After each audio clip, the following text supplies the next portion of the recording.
To all of Beth El Synagogue Center and to all of you, thank you so much. And not only thank you for being here, and thank you for helping me feel welcome, thank you for being open-hearted. Thank you for being open-hearted. And maybe we can just hold that for a few seconds. The world today, to many of us, seems to just be spinning out of control. I mean, up is down, down is up, inside out, right is wrong, wrong is right. Wow, yes. Open-heartedness, it's so important, just without judgment, just to be open-hearted. I'd like to share with you a few texts that really inspire me when it comes to how does Judaism, through text, address authentic living, genuine, sincere, authentic living, self-confidence, self-trust, combined with humility and gratitude. And I even have a few sources from the non-Jewish world. So I'm not going to teach to all these sources. These are for you to keep. I'm going to refer to some of them. And then I'm going to read some excerpts from my own book, 40 Years in the Wilderness, My Journey to Authentic Living. I would just like to mention and share with you how I came to the title 40 Years in the Wilderness, My Journey to Authentic Living. Basically, I was born transgender. I realized as far back as 5 years old that I'm a girl. You know, when I was 5, I was a girl, not a woman, a girl. But somehow my body was giving me a different message. And society around me, starting with my own parents, messaged that I'm a boy. And then it extended into the bigger family, into my community, into the school. And people kept treating me like I'm a boy. Even the mirror, when I would look into the mirror, said, wow, at least I can trust the mirror. And I would look into the mirror, and instead of seeing this girl looking back at me, I see this boy looking back at me. I was 5 years old in 1956. So you can figure out how old I am now. We didn't have internet. We didn't have support groups. I didn't even know the word transgender. And I really thought I was the only person on the planet who was literally suffering from this, suffering from knowing something about me that no one else knew, and yet I sensed I could not share it. 15 years later, I find myself in Israel for the first time in my life, and I'm at the Kotel, the Western Wall, and there I am on the men's side. I'm not going to tell you what that was like because that's one of the excerpts I will share with you. But it was a very big day in my life. 40 years later, to the week, 40 years later, I was back at the Kotel after hundreds and hundreds of being at the Kotel because I had made Aliyah, raised a family there, back and forth on many visits before making Aliyah. But 40 years later, I was at the Kotel for the first time as Yiscah, no longer Yaakov. And I remember thinking, oh my gosh, this is 40 years ago, I was on the other side of the Mechitza, the divider between the men's and women's sections. And here it is, 40 years later. I feel I have really moved from slavery to freedom. Really, in a very real way. In Hebrew, ma'avdut l'chirut. I really felt that crossing over was a real experience of becoming free. Not just something nice to do, free. Now, where did I hear 40 years in the history, right? In the book of Exodus, in the book of Leviticus, and the book of Numbers that we're in now. The Bnei Yisrael, the children of Israel, were in the wilderness as they journeyed from Avdut to Cherut, from Egypt to Israel. So here I am, back in Israel on my 60th birthday 5 years ago, really feeling freed. And it was a 40-year journey. So with that, I would like to open up the evening with a few sources. If you would all kindly turn. And I think what the sources will do is to provide for you, I hope, a bigger context, a larger context within which not to only understand my journey, but perhaps to see a piece of you in my journey where we can relate with the bigger message of really being truly oneself, trusting God, trusting oneself to be that authentic self. I hope that these sources provide that context for you to understand that within. The first one is actually one of the non-Jewish sources that I absolutely am just passionate about. This nurse, it's on page 1, beginning with a palliative nurse. This so affected me, and I think about it time and just constant, I wouldn't say constantly, but a lot. I think about her words here. A palliative nurse recorded the most common regrets of the dying. This is number 1. I wish I'd had the courage to live a life true to myself, not the life others expected of me. This was the most common regret of all. When people realize that their life is almost over and look back clearly on it, it is easy to see how many dreams have gone unfulfilled. Most people had not honored even a half of their dreams and had to die knowing that it was due to choices they had made or not made. Health brings a freedom very few realize. So yes, while we're all younger, may we appreciate the value, the gift of what health can afford all of us to do. It's to really free ourselves from whatever it is that's holding ourselves back. And I dare say, with all humility and respect to the whole congregation here, all the participants, probably all of you have a little piece, a little corner inside of you that you're holding back. And we need you. We all need each other to really reveal that. So God forbid you don't become part of this statistic. On page 2, from the top, this is from Rav Kook, Rav Avraham Kook, HaKohen, the first chief rabbi of Israel when it was still under the British mandate. He passed away in 1935. He's referred to today as a modern-day prophet.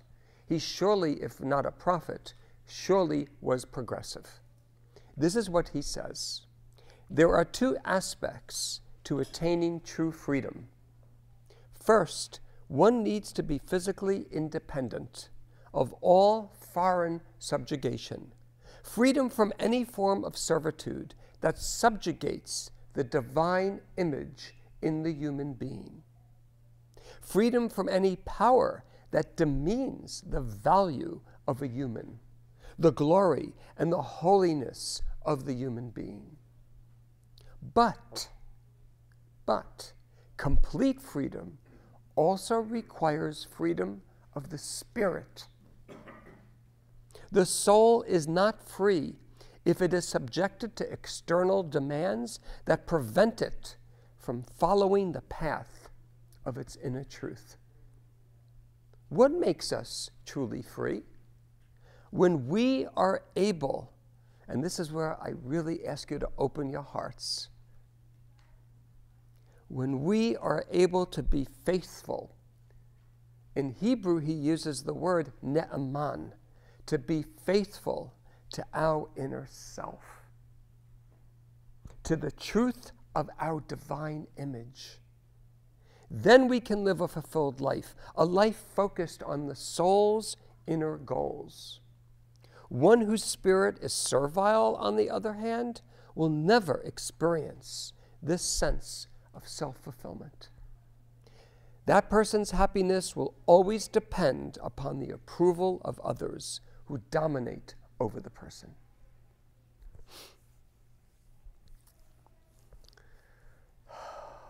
Don't we all really want to be free?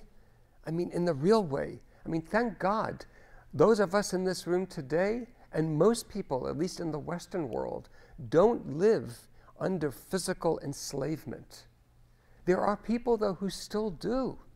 We can't take that for granted. It still is a big blessing. But even those of us who don't suffer from being subjected by a power that demeans the value of our own humanness, does not mean we are free spiritually. So I bless you all that you do declare your own freedom spiritually. If you would kindly turn the page to page 3 at the bottom. This is another wonderful Rebbe, Reb Simcha Bunim, who lived in Przyszyska, Poland. He passed away in the early 19th century, I think 1820s. There is a book that was recently published about a biography about him called The Quest for Authenticity, the thought of Reb Simcha Bunim of Przyszyska. Oh, he died 1827.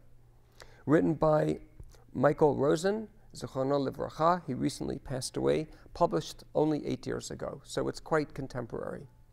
This is what he writes about Reb Simcha Bunim.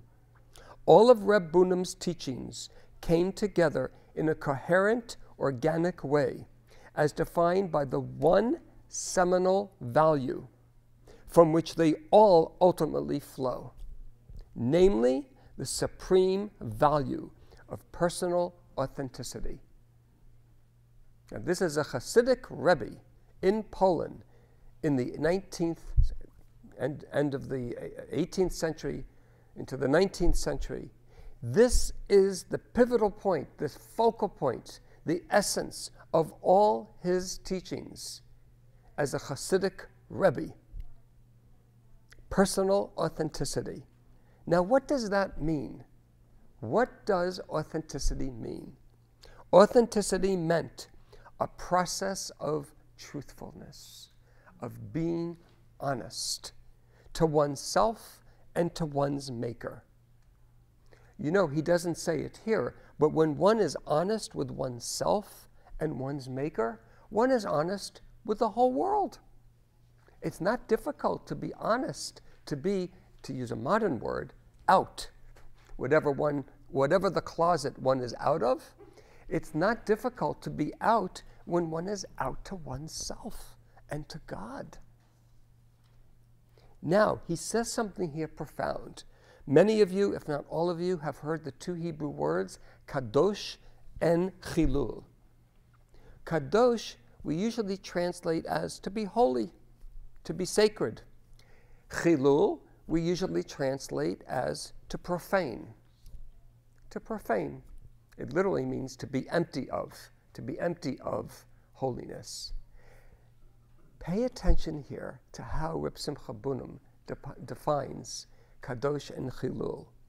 Anyone and anything that helped in this process, meaning helped the process in becoming more honest to oneself and to one's maker, anyone and anything that helped this was considered kadosh. It's a different definition. While anything or anyone that inhibited it was profane, chilul. So I bless you all that you surround yourselves by people, by thoughts, by events that in this sense truly are kadosh, that promote each of your own journeys to continue along that road to authenticity. And the last source I would like to share with you on the last page, number 4. This is written by Rabbi Kalanimus Kalman Shapira, also known as the Piasetzner Rebbe, also known as Eish Kodesh, also known as the Warsaw Ghetto Rebbe. This Rebbe perished in the Shoah. He passed away in 1943, I believe. He also is from Poland, also was considered to be quite progressive in his ideas of how we understood the human being's place in the larger scope of creation. And this is what he writes. Number 4, A person should individuate oneself with the essence of who one really is. Not only must one not remain imprisoned, you see the sense of being enslaved, imprisoned, not free.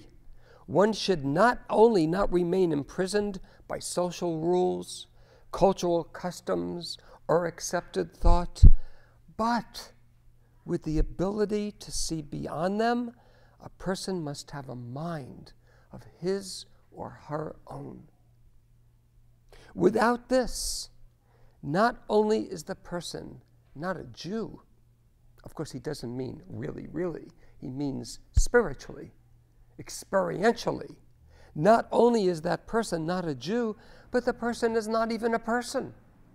Then, according to him, in his extended writings, we become one of the herd. We become one of the flock. We become one of the fish in a school of fish. You know, when you look up and you see a whole beautiful group, a school of birds, what's it called? A flock of birds. You really can't, they look beautiful in formation. What's beautiful about them is they're all the same. And there's beauty to that. But we're not birds. We're not fish. We're not cattle. We're not goats. And when goats and cattle and fish and birds behave the way they were created to be, there's innate beauty in that. So we can look up and see that beautiful flock fly in unison. That is not the mandate for the human being. That is not.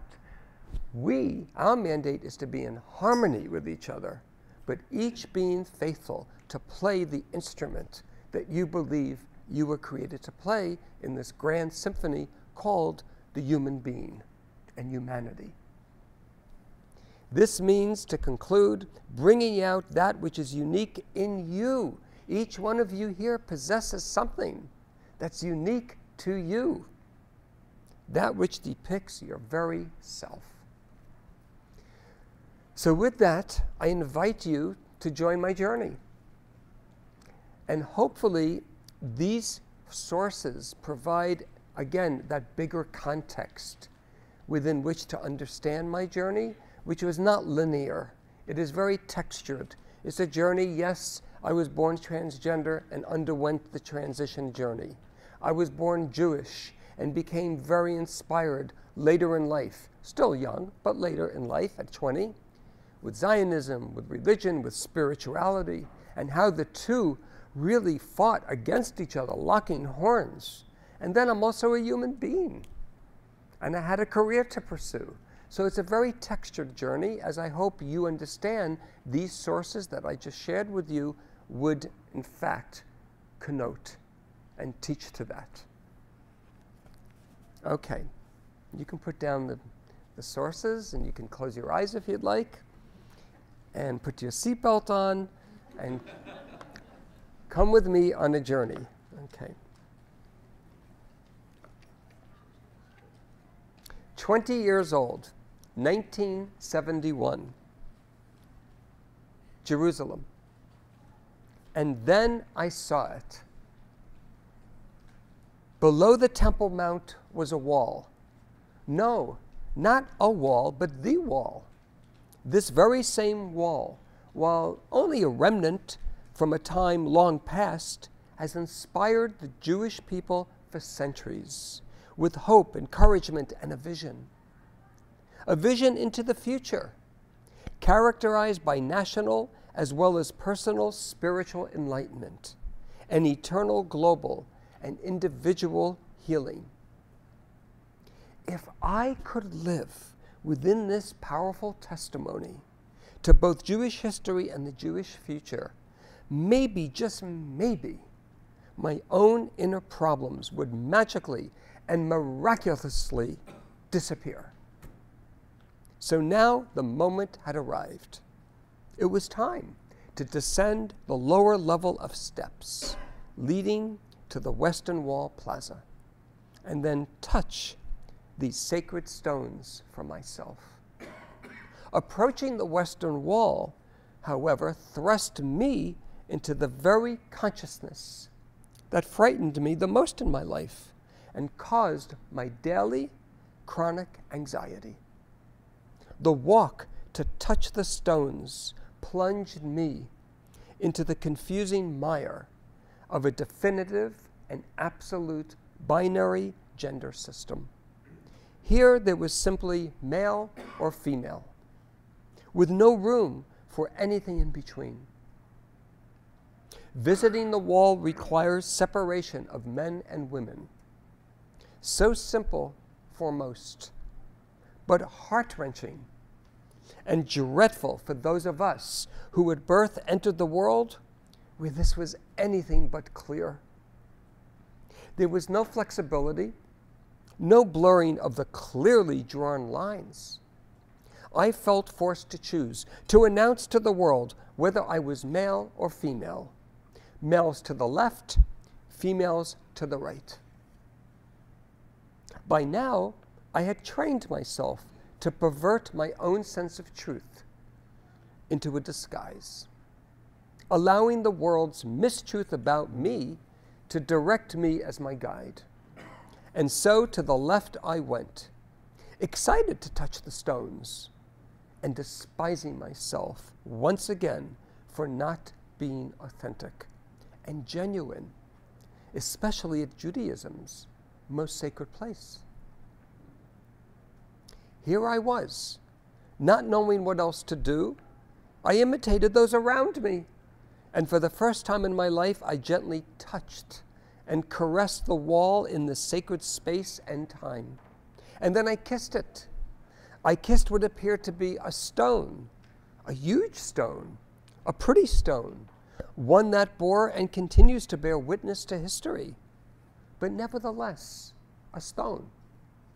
I felt the stone gently touching my hands, my face, my lips in return, as I experienced a warmth that was both foreign and yet familiar.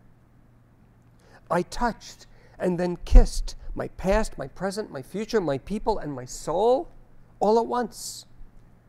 And my past, my present, my future, my people, and my soul all at once embraced and kissed me in return.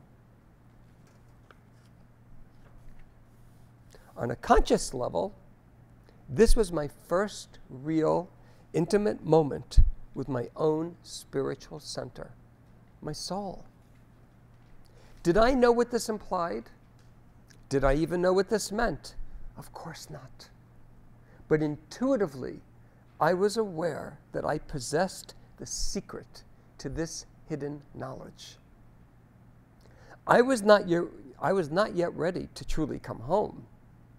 For now, though, I was excited to begin the journey, having no idea where it would lead.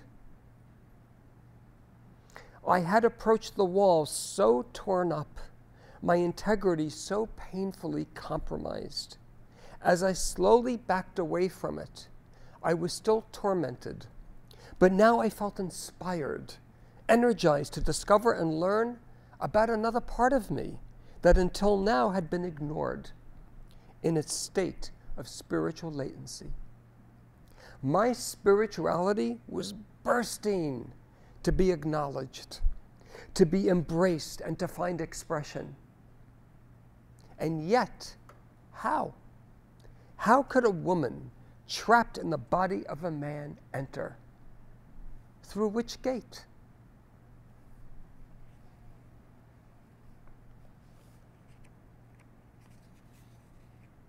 (1981), 30 years old. Stunted, trapped, invisible. I sense that I am disintegrating into a corpse, barely breathing, barely alive, and barely thinking or feeling. On July 3rd, 1981, I wake up to my 30th birthday, stressed, exhausted, deflated. I wake up to this nightmare of reality every day. I ask myself, why is this day different than any other day? I answer, it isn't. I ask myself, am I really in Patchogue, Long Island, New York? Why am I not waking up in Israel? Is this really my life? Each morning when I realize I am awake, as I observe the Jewish tradition, I utter a statement of thanksgiving to God for the blessing of waking up to another day of life. The very words a Jew utters while still in bed are modeh ani. I thank you. Each morning I somehow muster up the wherewithal to utter modeh ani, the very first two-syllable word that my breath releases into the world. Each morning belies the truth. My life is a curse. Even grammar betrays me. The Hebrew language is gender defined. So not only am I saying modeh, thank you, and not meaning it, I am using the masculine form of the verb and not modah in the feminine. Even my lie is lying. While my lack of thankfulness is the essence of the lie, the way I express it, even that is not in truth. So I wake up every morning in hiding. I go through the motions of the day in hiding. And I go to sleep in hiding. I am petrified that someone will find out who I really am. After all, I myself am petrified of who I really am. As I live a life in hiding, I adopt a survival mentality, clutching my deception with desperation. As a drowning victim pitifully seeks salvation in a little piece of floating driftwood, I frantically hold on to something false as well.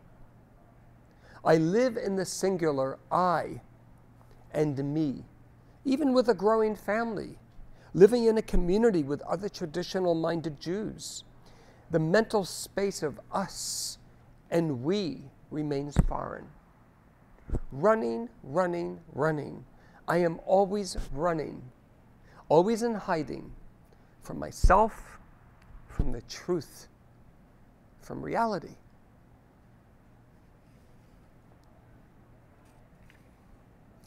(1991), 40 years old. On July 3rd, 1991, for the first time in my life, I woke up on my birthday alone. It was my 40th birthday, and I was all alone. No family, no wife, no close friends. This was not supposed to be my life script. This was not the part I wanted to play. I felt alone and lonely, yes. But the good news was I was feeling. I experienced my own feelings and not someone else's. I felt vulnerable, naked, and defenseless. I felt real. I felt in the modest little studio I'd rented in Tel Aviv, as the salty Mediterranean breeze gently brushed against my face, that I was in fact waking up to myself for the first time, to my life, with all its uncertainties and questions and pain. Perhaps, more importantly, what I realized on my 40th birthday was that life would not always be black or white. That not every question needed or even had a yes or no answer. Allowing myself to embrace this truth for the very first time in my life was the birthday gift I generously and compassionately gave to myself. By February, though, the sheer loneliness and lack of purpose in my life began to push me mentally and emotionally out of Israel. I dreaded leaving my children, who would visit each week. Their visits were what I lived for. Their visits made me feel alive, even if they were only for one afternoon and night a week. And even more importantly, my children needed me to continue providing some kind of presence in their lives. I hated myself for not giving my children what they needed from me, but I knew I had to go. I was feeling pushed out. After 20 years, it was time to finally realize that there was no place for me in Israel. That thought was perhaps the darkest cloud I ever had to face in my life. There was no place like home, and yet there was no place for me to be at home. At this moment of my life, on the way to the airport, with my head down, every dream I ever had except one evaporated and disappeared into thin air. I felt as though I were being ejected, vomited out of the land of Israel. One dream still remained with me and accompanied me to the airport. The dream to live a life of truth and to be honest with myself and with everyone around me.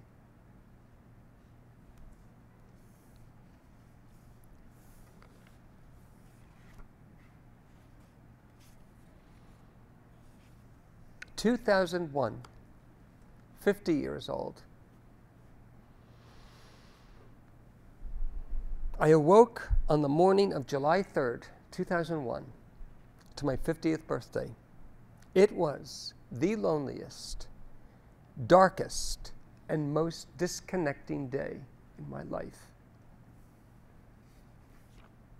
The pangs of utter loneliness and feelings of barely surviving a life journey, steeped in darkness and plagued by despair, are what greeted me in a cruel embrace.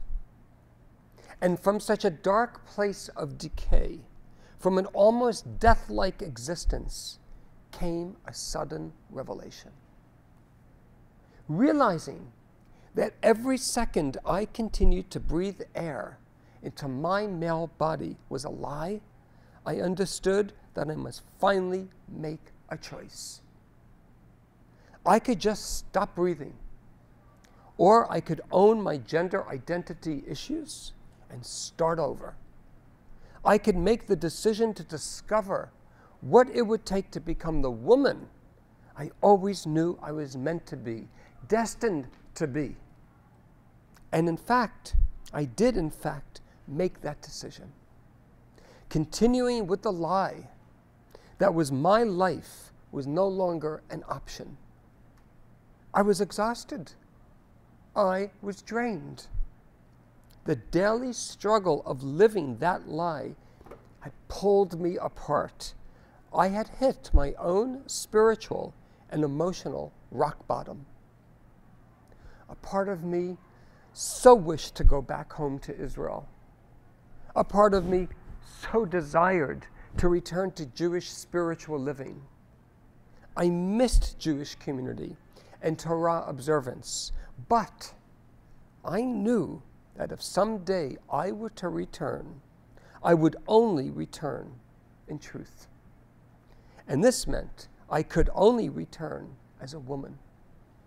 I was not sure if living my life as a woman would provide me a path back to Judaism, but it was clear that I would never return as a man.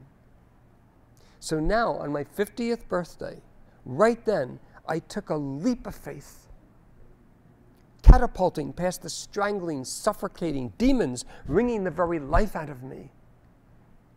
At that very moment, I embarked on my gender transition journey, not knowing where it would take me, what I would have to leave behind, or what I would need to reclaim from my past in order to truly be whole. On my 50th birthday, I gave myself the ultimate gift, the decision to begin living the truth. I embraced this gift with an open and broken heart. and have never let go since. This decision was so huge, so momentous, that on that day, all I could do was make it and embrace it. After 210 years of the Hebrews' enslavement to the Egyptians, they cried out to God for help. That pivotal moment in Jewish history gave birth to the dawn of redemption from bitter slavery to sweet freedom. Quote, "And the children of Israel groaned because of being enslaved, and they cried out. Their outcry from their enslavement ascended to God. God heard their moaning." Exodus 2, 23, 24. After 50 years of being enslaved to my own inner Egyptian taskmasters, I likewise called out to God. In anguish, I groaned, and God heard me. From a place of utter helplessness and desperation, I cried out to God. This was the pivotal moment in my life, the dawn of my own personal redemption. For 50 years, I attempted to control my life. I became a figment of other people's imaginations. It was as if I, the dreamer, and the me in the dream took on two different lives. A fissure between the two defined my life.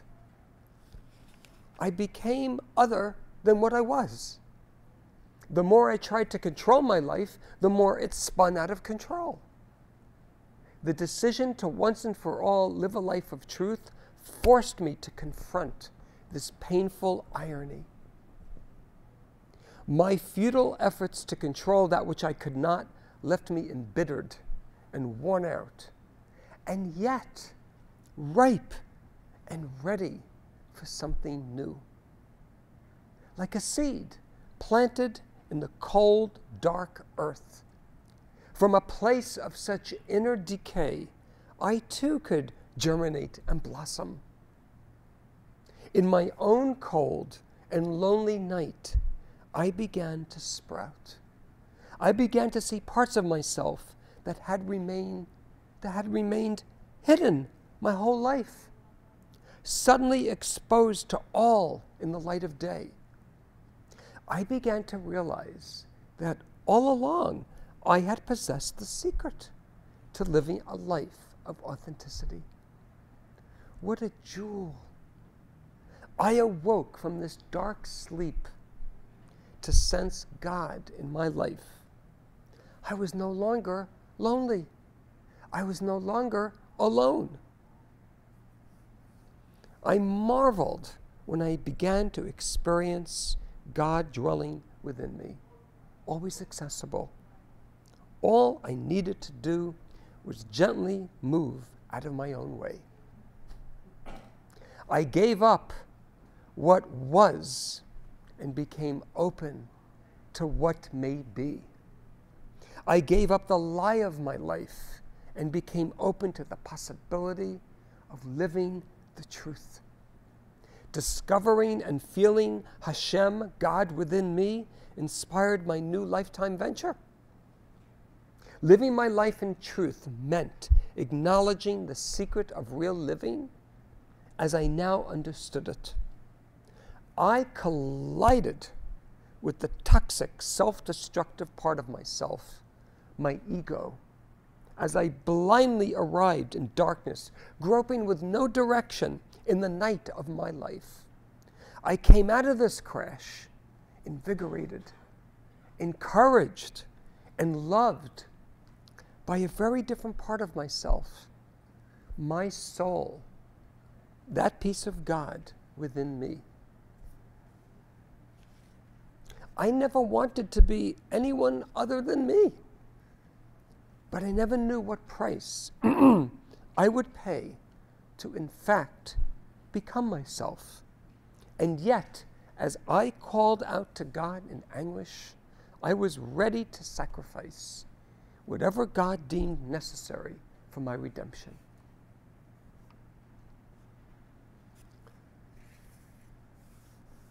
Final excerpt, 2011, 60 years old. I began to prepare for my return home to Israel. I was in Jerusalem. Within 2 weeks, I succeeded in changing my Israeli identity card, my Tu'udat Zuhut, and my Israeli passport, my Darkon. A wonderful woman at the Ministry of the Interior graciously and warmly assisted me in the process. Each time we met, she would look at my prior Tu'udat Zuhut and passport and would always echo the same question. But who is this man in these pictures?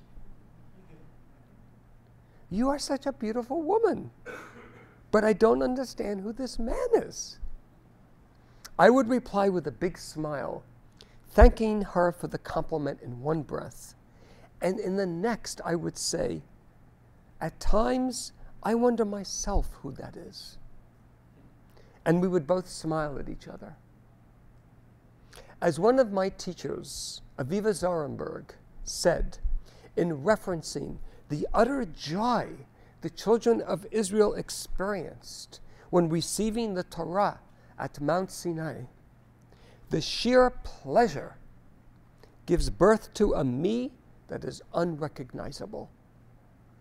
In a sense, the sheer pleasure of living with God in truth sometimes leaves me feeling that I don't recognize myself. At times it's the me in the past, and at other times it's the me in the present. But it's the sheer pleasure of being real and being receptive to God's company, presence, and guidance in my life that ultimately renders my own life unrecognizable at times. Thank you. Thank you.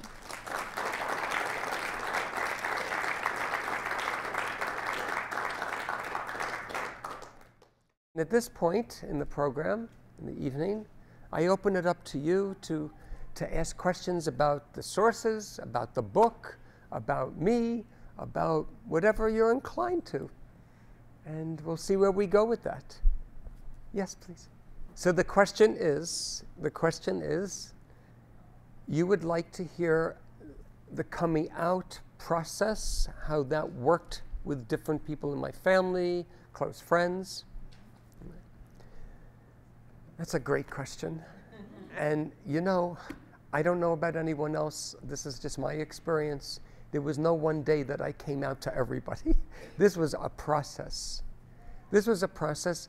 And instead of starting in what some people would consider logically to be the people most important and then work my way out, I actually started with people that were the least important and worked my way in. Of course, you can imagine who the most important person in that little unit was. My immediate family.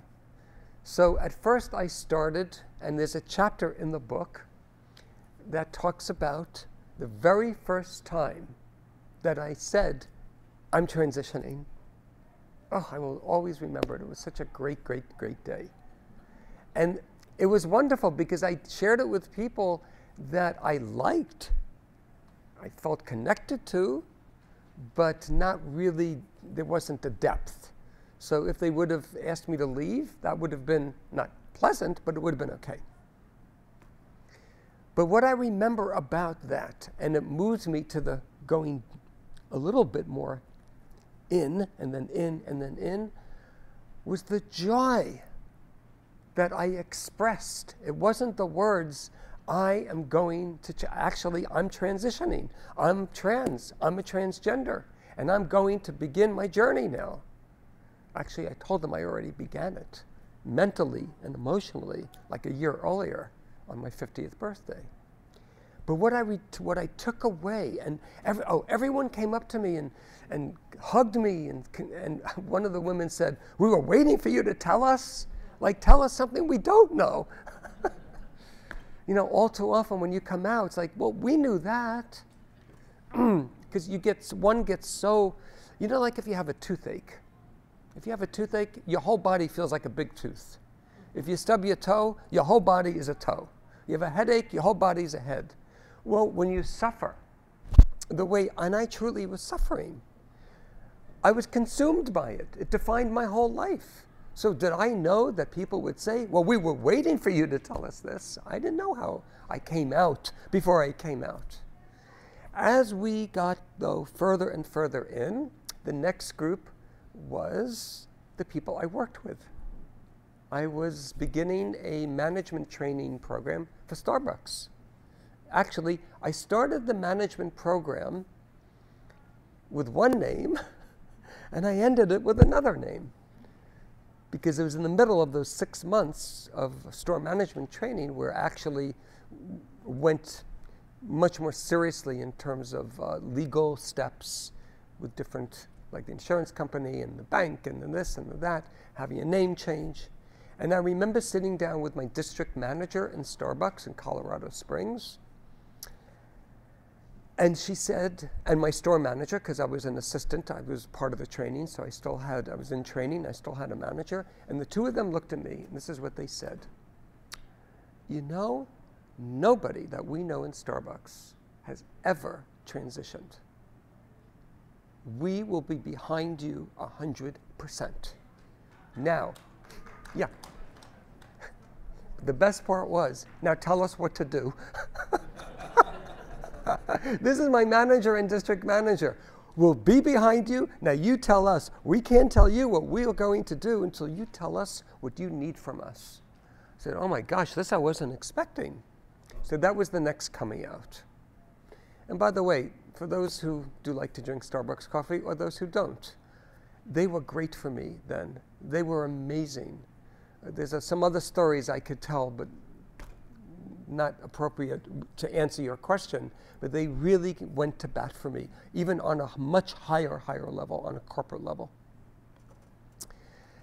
Then came the next, my parents. Okay, I'm living in Colorado Springs. They, at that time, had retired. They lived in southern Florida, in Delray Beach.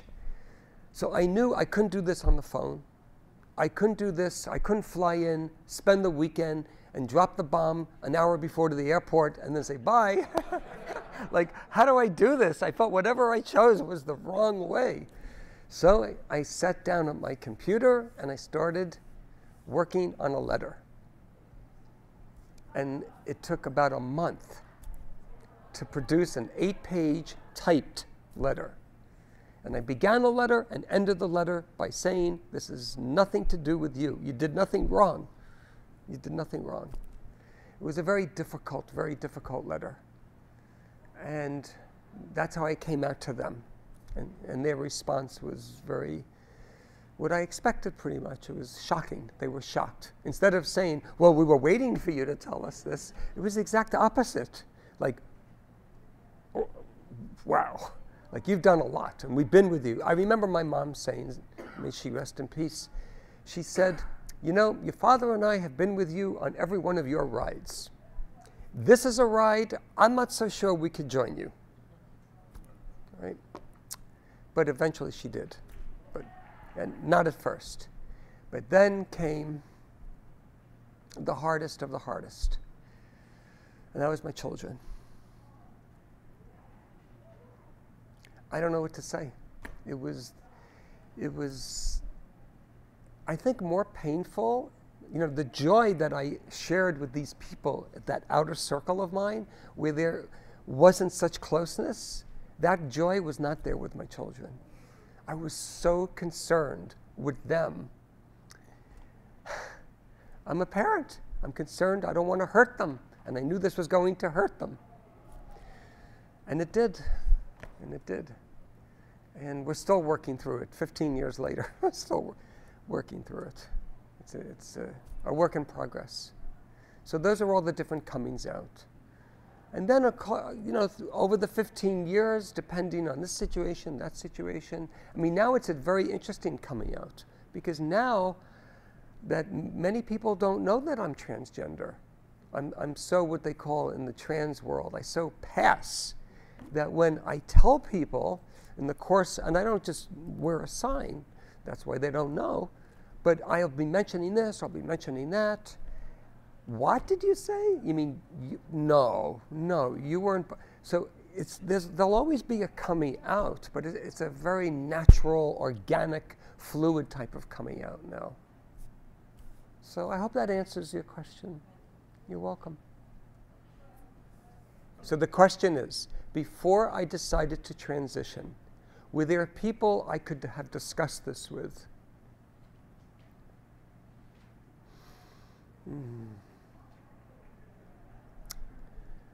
Closer to 50 years old, yes. I'd say from about 47, 48, only for a couple of years. I didn't even know about transition until 1992. It's another chapter in my book where I even first became aware of it. I didn't have my first computer till 1997. So in 1992, everything was print matter. So I read about this person who transitioned. At that time, I was 42. She was 52. I remember her being 10 years older than me, and she underwent gender transition. And I'm reading this story. I'm sitting, at that time I'm back from Israel, sitting in Bryant Park in the city on my lunch break, and I'm reading this article and saying, oh my gosh, there's keys out of this prison. If there's one more like me, maybe there's 10 more like me, maybe there's 30 more like me. So of course I started reading and inquiring, just academically, just to gather information. And I was dating, at that time, I was dating men. I always felt, also as far back as I could remember, that I was like my sister's girlfriends. When my sisters and their girlfriends would talk about boys, that's how I felt about boys. But I had to tell the world I was gay because my body was that, portrayed me really as a man. But I always felt attracted to men as a girl. It was very, very confusing. So I would try to date men, and this is really confusing. I tried to date men that I could talk this to about, that'd be interested in dating a male who's really like a female. Now, why they would want to do that if they say they're gay, I don't know. That's their journey. But I did meet this one particular guy, and we talked about it a lot. And in the end, he in fact broke up with me and said, you want to be my wife. There's a chapter on that too. You want to be my wife. You don't want to be my boyfriend. You want to be my wife. He said, that's great that you want to be my wife, but I don't want a wife. But I'll support you and be a good friend. You really need to get a grip of your life and do it. And he really was the first person I really opened up to. There was also denial in it because I kept saying, but I could be like the girl or like the woman or like the wife. He said, no, you need to do it, but I'll be there rooting you on. And actually he has been for the past several years. So till I actually started the transition, I felt very lonely. I felt very, very lonely. I didn't feel there was anyone I could really talk to. Yeah. Okay, so the question is, after hearing that I quoted Rav Kook and the like, how do I navigate the ultra-Orthodox Jewish world or the right wing, right, with my being transgender, particularly in Israel, and the response that much of the far-right religious world, how it expresses its distaste to the LGBTQ world? Okay, that's a question that's asked at every single reading, and every reading I give it a different answer because I'm in still the process with it. Because I am not just trans and I'm not just observant. I'm both and I'm beyond that. So how I am fluid, I'm very fluid, not gender fluid. I am a woman. However, spiritually, I'm very fluid. So I learned from one of my teachers many, many years ago, Reb Shlomo Karlebach, Zichrono Livracha. He taught me that whenever I engage, well, he taught us, not only me, that whenever we engage with another human being, that's divine providence. And part of the objective that God wants us to realize in that interaction is for me to see a piece of me in you and for you to see a piece of you in me. So whether I'm giving a lecture or a teaching to the LGBT group, let's say in the center in Tel Aviv, or whether I'm giving a reading to Orthodox Jews who live in Ma'ale Adumim, I always try, as I did with all of you before I began, I always try to sense a piece of me in the room and a piece of the room inside of me. And it allows me to genuinely, authentically, honestly flow between many of these worlds. So I daven, for example, in 2 different synagogues. One is considered to be Orthodox, one is considered to be renewal. I love them both because of the spiritual component of music and of speaking to God. They're very different, though, on the outside. I teach at the conservative yeshiva in Jerusalem. I love teaching there. I absolutely love it. What I've also come to realize, and maybe this is really the essence of the answer to your question, there's no such thing really as the LGBT community. And there's no such thing really, in terms of a real reality, as the ultra-Orthodox right-wing community. There are people. I have met closed-minded people in the LGBT, within lesbian and gay people who are transphobic. I've met trans people who are homophobic. I've met people that where the men, their beard is down to here, they fit the stereotypical image with their wives of an ultra-Orthodox who are the most open-minded, progressive-thinking people. No one owns, no one group owns open-mindedness and open-heartedness. Nobody owns bigotry, discrimination, the capacity to marginalize and be cruel, or to be kind. So we all have parts of we're very complex people. I will say this, though, in conclusion to answering your question. The more that I go about not seeking approval or acceptance or even another person's opinion about how I live my life, the more I get it. I mean, go figure. I don't ask any, I just assume my place in society. And as I told one person about a year ago, it hit me, I'm really less concerned about what you think about me, and I'm much more concerned with what you think about you. Yeah, and that seems to work. That seems to really work. Yeah. So the question is, in light of the question that was just asked, moving more into a personal relationship with God rather than other people, how do I reconcile how God created me with one body that was not in alignment with my body, with my soul and my spirit? How do I reconcile that with God to the degree that you said I feel comfortable to share? Is that the question? Yes. Yes, okay. And I am a God-fearer. You've done this a few times. Yeah. Yeah, well, the first time that question was asked to me was by one of my sons who said, how could you say that God made a mistake? Yeah. And I said, I just spent an hour with you tearing my heart apart to explain to you what I'm doing with my gender transition journey. Where did I say the words, God made a mistake? I never said that because I don't believe God made a mistake. What I do believe, as I told him, and I'll tell you, God was never the problem for me. The problem for me were all of God's creations, especially the human being, especially this human being. And I'll tell you what I mean by that. But there's a bumper sticker I once saw many, many years ago. I was driving someplace in New York or California, and the car in front of me had this bumper sticker. It's not God that I fear, it's the people who love him. Right? So, look, with my journey, you have to learn how to laugh too. I mean, really, you really do.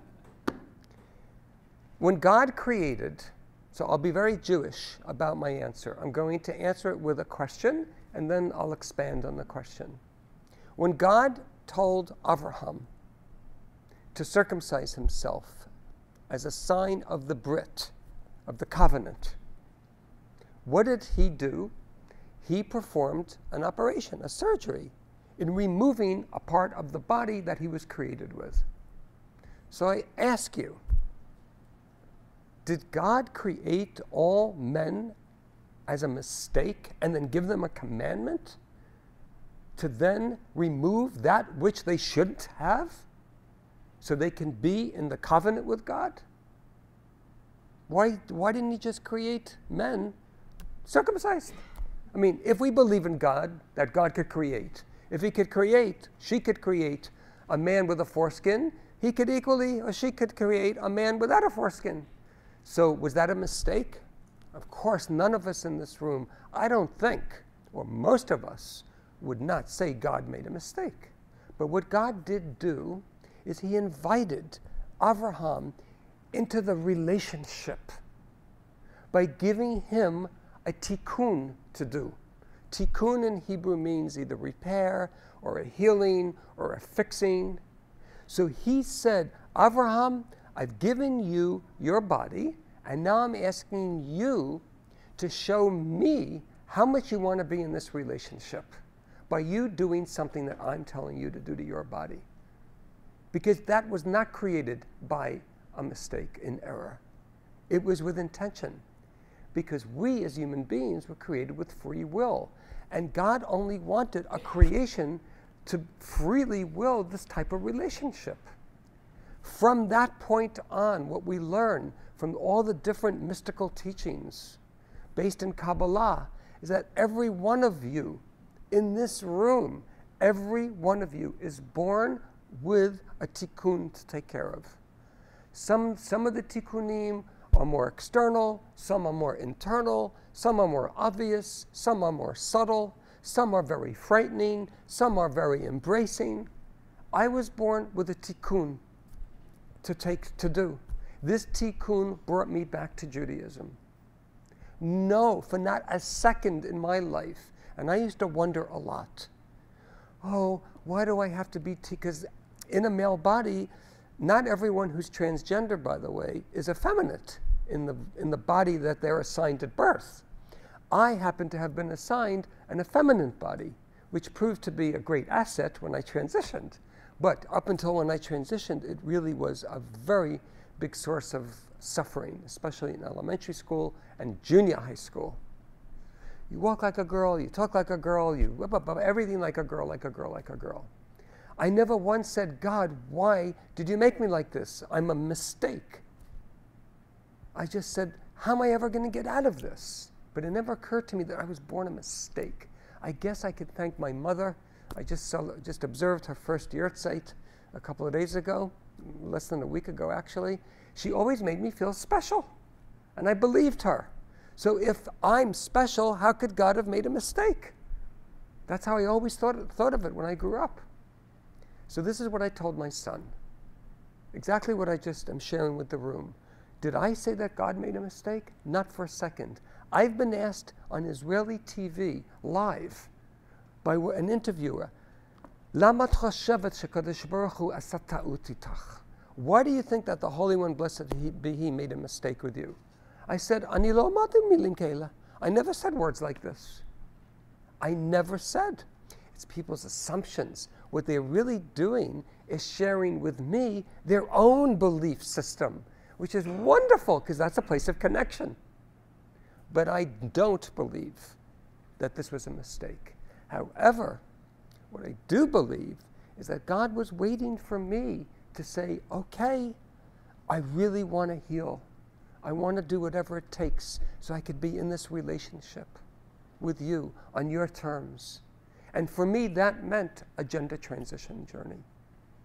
And actually what that did in the words of Rav Kook, which I didn't quote tonight, but in another piece of his writings, another one of his writings, he said that the soul is on a journey, and as a person is on a journey, the soul needs two operatives in order for it to really be on a healthy journey. One needs to remove the obstacles, and then one needs to provide whatever it is, the nurturing ingredients, so the soul can flourish and blossom and really express itself.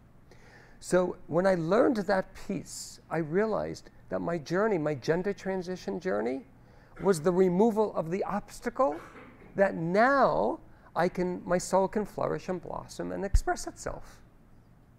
So therefore, of course, God did not make a mistake. Of course not. The question is striving to live in harmony with each other. How do I strive to live in harmony with others and with my children?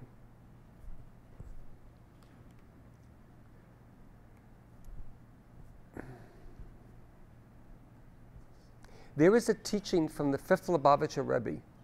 It's called the Rebbe Rashab. It was taught in 1899 in the town of Lubavitch in the Ukraine.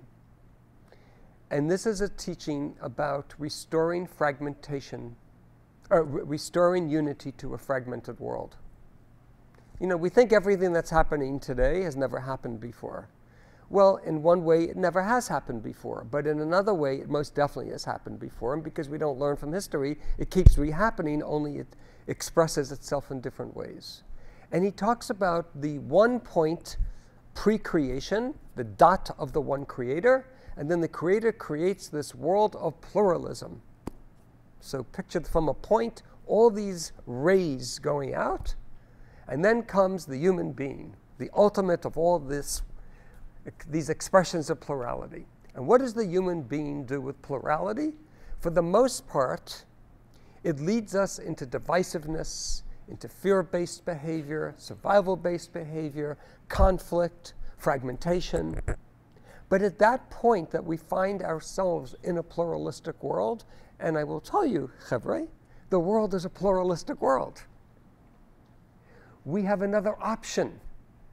And the option is the option of being in a symphony. As I mentioned earlier, we're all in a symphony playing different instruments. Now, the degree to which the oboe can contribute to the harmony of that symphony very much is determined by the integrity of the oboist to his or her oboe. So each one of us here is a different musician, playing a different instrument. So how do we bring harmony? First, by being in tune with our own instrument. There is no way, at least in my experience, I can only talk for myself. I'm not going to get up here and talk in absolutes. But there is no way in my journey I could be this connecting to all of you, a group of strangers who 3 hours ago I didn't even know what this room looked like. I could never have done it. I could never have gotten up in front of, 850 people at a TED Talk with 2,000 people live streaming if I didn't feel in tune with me. When I'm in tune with me, when the oboist is in tune with the oboist, then that oboe player can hear the beautiful sounds of everyone else.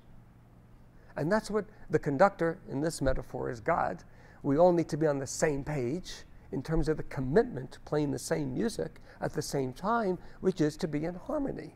So with my children, what I've done is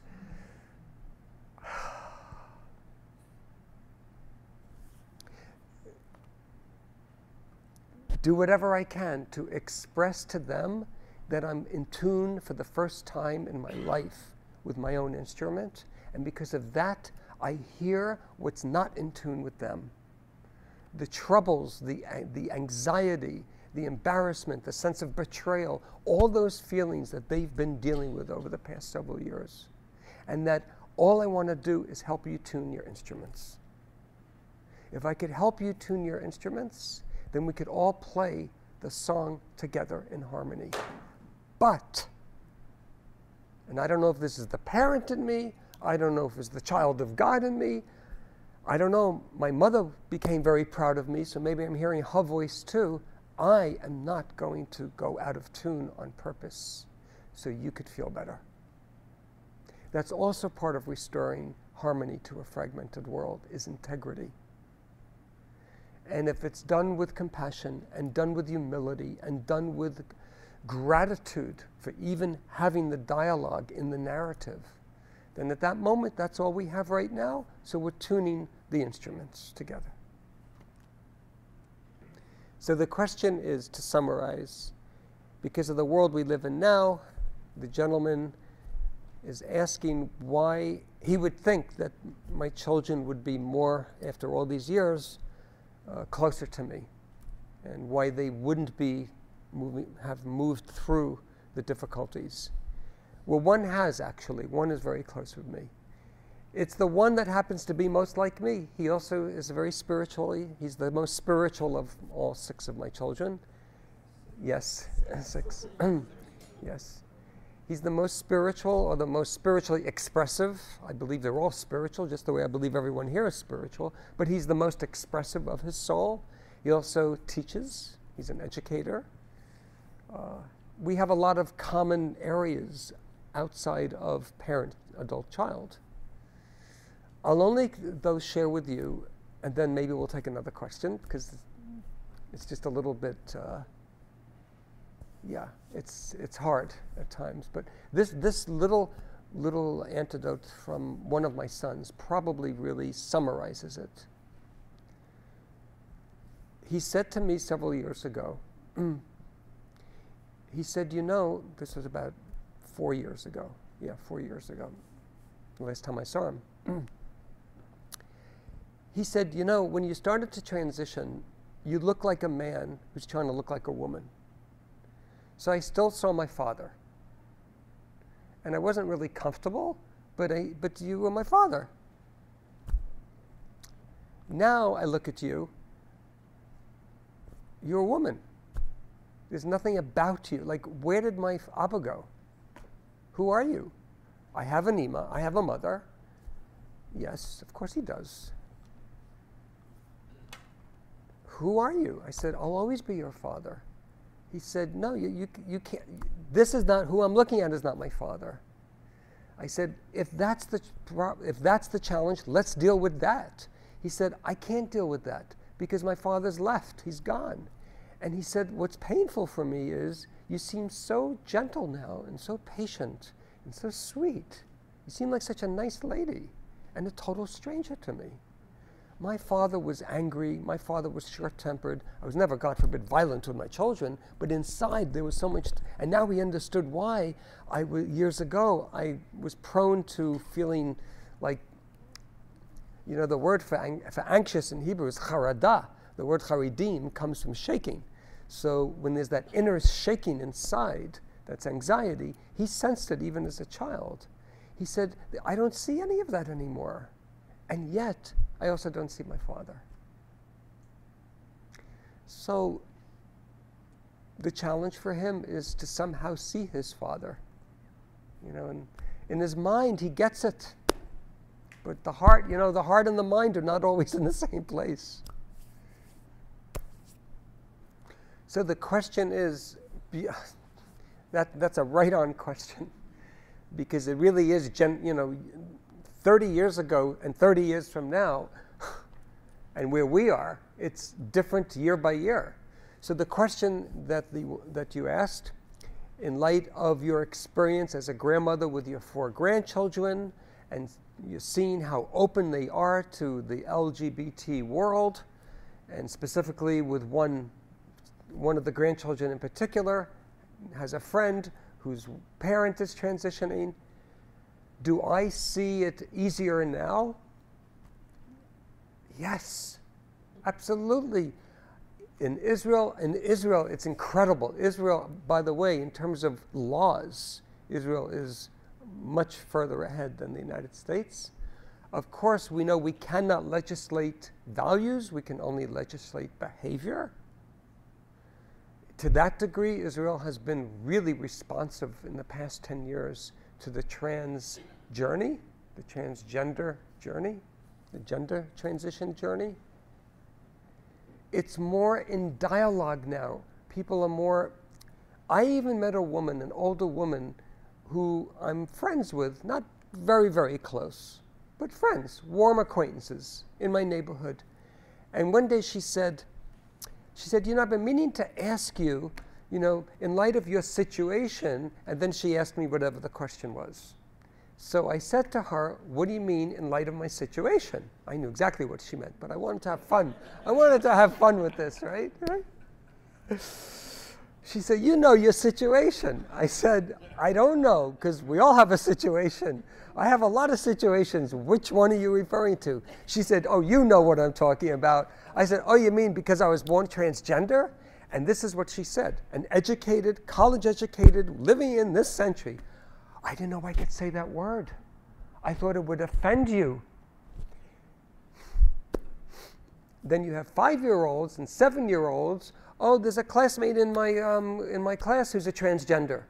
So we're living, there's so much change happening so quickly now, where a woman who's my age didn't even know. She thought, she of course knew what she meant, but she didn't want to offend me. She thought it would be offensive.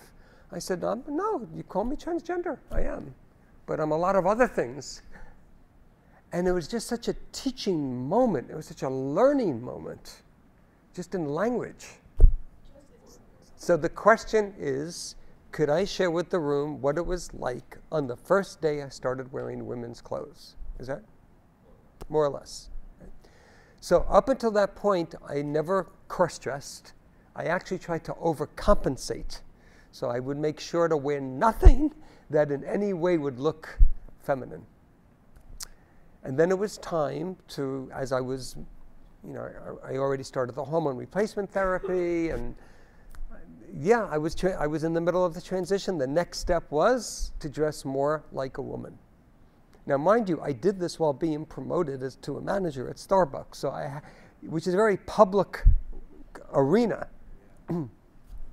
I remember going to the first function on a Saturday night wearing a dress.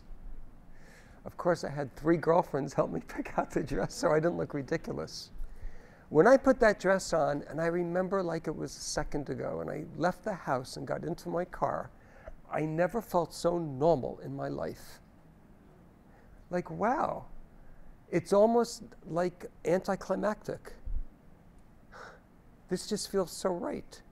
And then when I went to actually do more shopping, and that's before I was confident enough to shop alone, I would always go with another girlfriend so I could go into the dressing room with her and kind of like in case I'd be caught. And no one ever said anything to me. I passed even when I wasn't passing. It's like it was amazing. And I was so excited because it was not exciting. I don't know if that makes sense. It was just so normal. It was so normal that it was, what excited me was if I got something on sale, if the shoes really looked right, okay? Okay, I have to end just with this one quick 2-minute story. The first time I wore heels. I had to go through that stage. I mean, living in Yerushalayim, I'm almost 65, I don't wear heels anymore. Been there, done that, beautiful, I did well on them, but no thank you, right? So I chose Halloween to wear heels for the first time, right? I cheated. I walk into a Payless store. I'm living in Colorado Springs at the time, and I told the woman, I'm going to a Halloween party and I need to wear heels. So can you help me? I've never worn heels before, and I never did wear heels before. Can you help me pick out a pair? She said, I'll get you a nice pair of basic pumps, and I'll even show you how to walk in them. So we picked out a basic pair of pumps. She said, please put them on, and I just want you to walk up and down, just so I get a sense of what I need to do here. This is what she said to me. I walked up and back and forth. I thought I wore heels my whole life. She said to me, I really believe that you never wore heels when you told me. She said, do you do shows in Denver? You know? Because I still had like male clothes. She said, I really believed you. And I said, but I never really did wear heels ever, you know? So yeah, it was, there you have it. Thank you very much. Thank you. Thank you.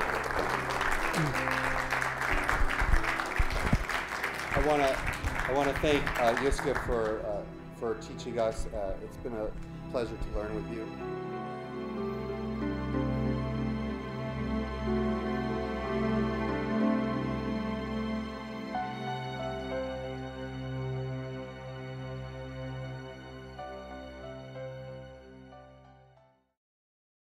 We would be pleased to send a complimentary DVD of this program to anyone who wishes to support JBS, the Jewish Broadcasting Service, with a tax-deductible gift of $36, double chai or more, to the nonprofit organization Jewish Education in Media. Simply visit the JBS homepage and click on the Donate button to make a donation by PayPal or your credit card. And please indicate the program for which you would like a DVD. Or you can send your tax-deductible check made out to Jem, Post Office Box 180, Riverdale Station, Bronx, New York 10471. And again, please remember to indicate which program you would like to receive with our compliments. And we thank you for your kind support.